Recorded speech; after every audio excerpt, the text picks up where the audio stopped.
Assalamualaikum warahmatullahi wabarakatuh. Bertemu lagi dengan aku di channel di Miftol Jana. Aku bakal bahas lagi nih tentang teori sastra, yaitu teknik pengumpulan data menggunakan pendekatan subjektif. Pengumpulan data merupakan salah satu tahapan yang sangat penting dalam penelitian. Teknik pengumpulan data yang benar-benar akan menghasilkan data yang memiliki tanggungan tinggi ataupun sebaliknya.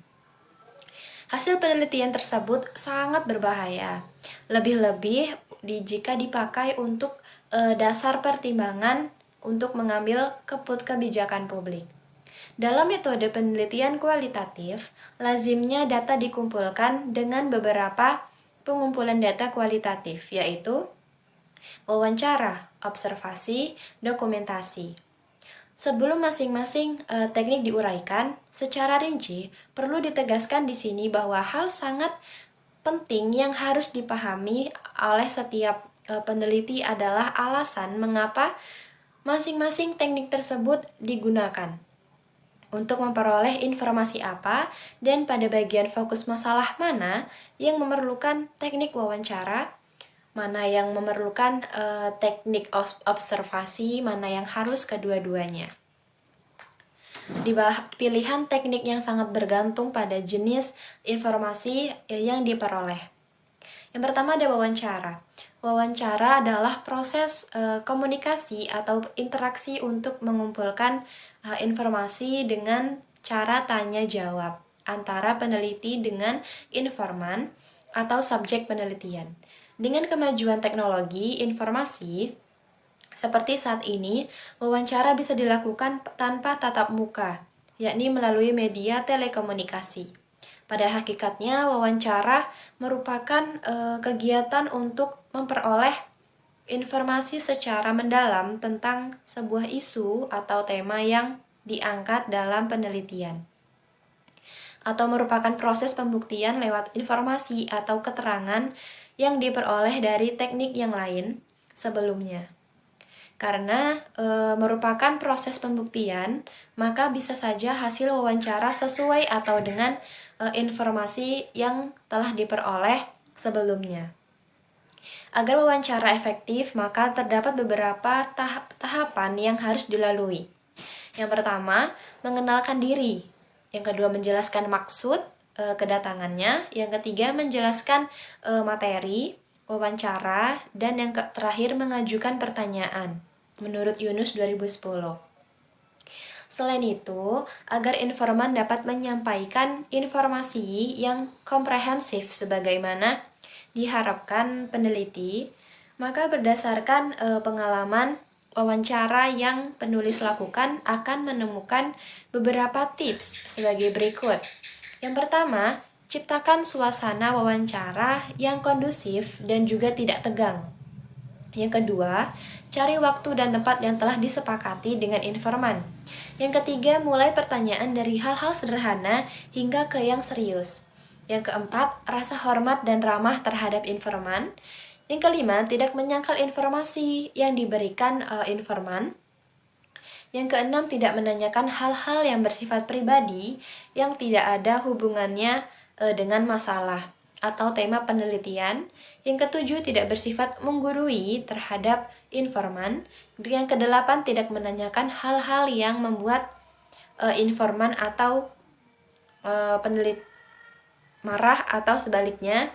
Lalu sebaliknya dilakukan sendiri. Setidaknya terdapat dua jenis wawancara, yaitu wawancara mendalam atau in-depth interview, di mana menggali informasi secara mendalam dengan cara terlibat langsung dengan kehidupan informan dan bertanggung jawab secara bebas tanpa pedoman pertanyaan yang dibuat sebelumnya, sehingga suasananya hidup dan dilakukan berkali-kali.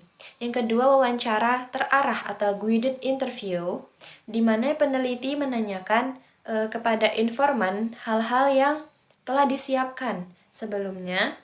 Berbeda dengan wawancara yang mendalam, wawancara yang terarah memiliki yakni suasana tidak hidup, karena kelemahan peneliti di dalam dengan pertanyaan yang telah ada sebelumnya. Sering pewawancara atau peneliti lebih memperhatikan daftar pertanyaan yang diajukan daripada bertatap muka dengan informan, sehingga suasana terasa kaku. Dalam praktik sering juga terjadi jawaban informan tidak jelas atau kurang memuaskan. Jika ini terjadi, maka peneliti bisa mengajukan pertanyaan lagi secara lebih spesifik. Selain kurang jelas, ditemui pula informan menjawab tidak tahu. Menurut Singarimbun dan Sofyan Effendi, jika terjadi tidak tahu, maka peneliti harus berhati-hati dan tidak perlu pindah ke pertanyaan lain. Karena itu jawaban tidak tahu merupakan jawaban sebagai data penelitian yang benar dan sungguh-sungguh perlu dipertimbangkan oleh peneliti.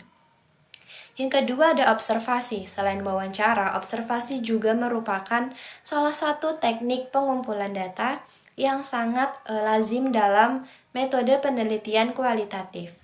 Observasi hakikatnya merupakan kegiatan dengan menggunakan panca indera, bisa penglihatan, penciuman, pendengaran, untuk memperoleh informasi yang diperlukan untuk menjawab masalah penelitian.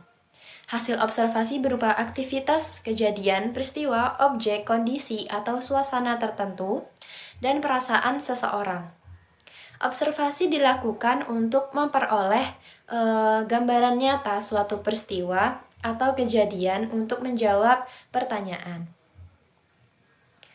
Menurut Bungin 2007 mengemukakan beberapa bentuk observasi, yaitu observasi berpartisipasi, observasi tidak terstruktur, dan kelompok observasi.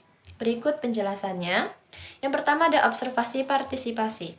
Adalah observasi partisipan, metode pengumpulan data yang digunakan untuk menghimpun data melalui pengamatan dan juga penginderaan, di mana peneliti terlibat dalam keseharian informan. Yang kedua ada observasi tidak terstruktur, pengamatan yang dilakukan tanpa menggunakan pedoman observasi, sehingga peneliti mengembangkan pengamatan berdasarkan perkembangan yang terjadi di lapangan. Yang ketiga ada observasi kelompok, pengamatan yang dilakukan oleh sekelompok peneliti terhadap sebuah isu yang mengangkat objek penelitian.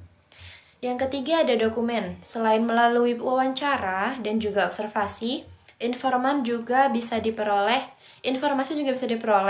lewat fakta yang tersimpan dalam bentuk surat, catatan harian, arsip, foto, hasil rapat, cenderamata, jurnal kegiatan, dan sebagainya. Data dokumen seperti ini bisa dipakai untuk menggali informasi yang terjadi di masa lampau. Perlu memiliki teoretik untuk memaknai semua dokumen tersebut, sehingga peneliti tidak menawarkan barang yang tidak bermakna. Sekian yang bisa saya jelaskan tentang teknik pengumpulan data menggunakan pendekatan subjektif. Terima kasih. Wassalamualaikum warahmatullahi wabarakatuh.